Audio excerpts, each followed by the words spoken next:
Eu estava brincando na sala com a minha irmã, como qualquer criança, e os meus pais estavam jantando. Quando, de repente, eu me levantei e fui em direção à cozinha. E minha mãe disse um semblante diferente, uma voz arrogante. E o pai conhece quando o filho muda o comportamento. E quando eu fui me aproximando do meu pai e da minha mãe, eu disse que eu estava com sede. E o meu pai estranhou, olhou para um dos meus irmãos e disse, pega um copo com água para ela. Quando ele disse, pega um copo com água, ele observou que eu não estava só. Naquele momento, um espírito mau havia se incorporado em mim e disse, eu não quero água, eu quero cachaça. Tentou me pegar no colo quando aquele espírito disse, se você não der, eu tiro a vida dela e a sua também. Meu pai ficou desesperado diante daquela situação, olhou para um dos meus irmãos e disse, vá na venda, compra uma meota, meia garrafa de aguardente e traga. E quando entregou aquela garrafa nas minhas mãos, presenciou que eu tomei todo aquele aguardente no gargalo daquela garrafa. Após tomar, aquele espírito disse que ia embora, mas voltaria porque o cabrito já o pertencia. E quando me jogou no chão, eu caí ciscando, me batendo, e o meu pai disse, é um ataque epilético, vamos levar para o hospital. E me trouxe para o hospital. Quando chegou no hospital, o médico me examinou, e quando meu pai contou, porque ele sentiu o cheiro daquele aguardente, daquela bebida, e perguntou o que tinha acontecido. E o meu pai contou. E contou exatamente como tinha acontecido. E aquele médico olhou para o meu pai e disse assim, olha, o caso da tua filha é um caso diferente. Não é caso para medicina, não. Mas eu vou te ensinar a casa de um rezador na cidade de São Caetano. E tu vai levar lá na casa daquele homem, seu Vicente. E ele vai te dizer o que tu tem que fazer. Assim o fez. Eu costumo dizer que se o meu pai conhecesse Jesus, como nós conhecemos hoje, como sabemos a quem clamar e temos resposta, com certeza o meu pai não teria levado em meio a essa situação. Mas ele não conhecia Jesus, como hoje temos a oportunidade de conhecer. Meu pai imediatamente fez como aquele homem o ensinou e me trouxe para a cidade de São Caetano. Chegando ali naquele homem, ele disse ao meu pai que eu tinha mediunidade, que eu tinha que desenvolver, e era necessário fazer uma oferenda e me ofertar dentro do espiritismo e tentar segurar por alguns tempos. E o meu pai assim o fez, porque o meu pai queria resolver o que estava acontecendo.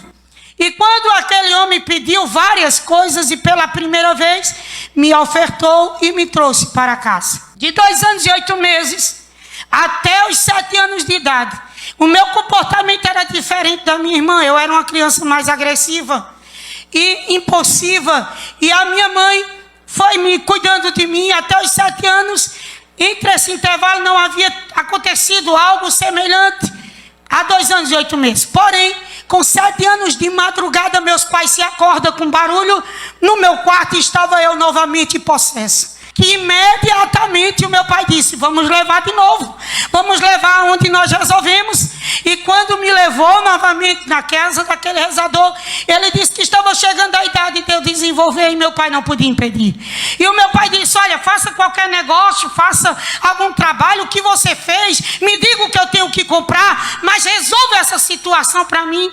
E pela segunda vez, meu pai comprou tudo o que eles tinham pedido e me ofertou em uma cachoeira de Mata Virgem, me ofertou com aquelas obrigações todas, e após terminar, trouxe-me para casa de 7 anos aos 9 anos de idade.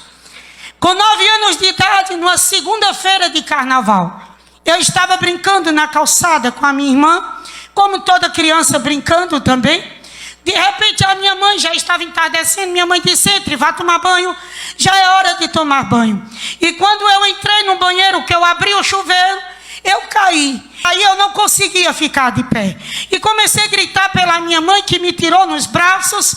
E quando chamou o meu pai, imediatamente, novamente, leva-me para o hospital para saber por que eu estava sem andar. E quando chega ali, o médico dá aquele paliativo, olha e diz assim, olha, aqui não mostra nenhuma, nem que ela quebrou alguma coisa, nada. Mas veja bem, disse ele para o meu pai, leva ela para casa, dê essa medicação. Quando passar esse período, porque tinha acontecido uma confusão grande na cidade e o hospital estava tendo muitos familiares chegando, estava um tumulto muito grande. E ele disse: leve ela para casa.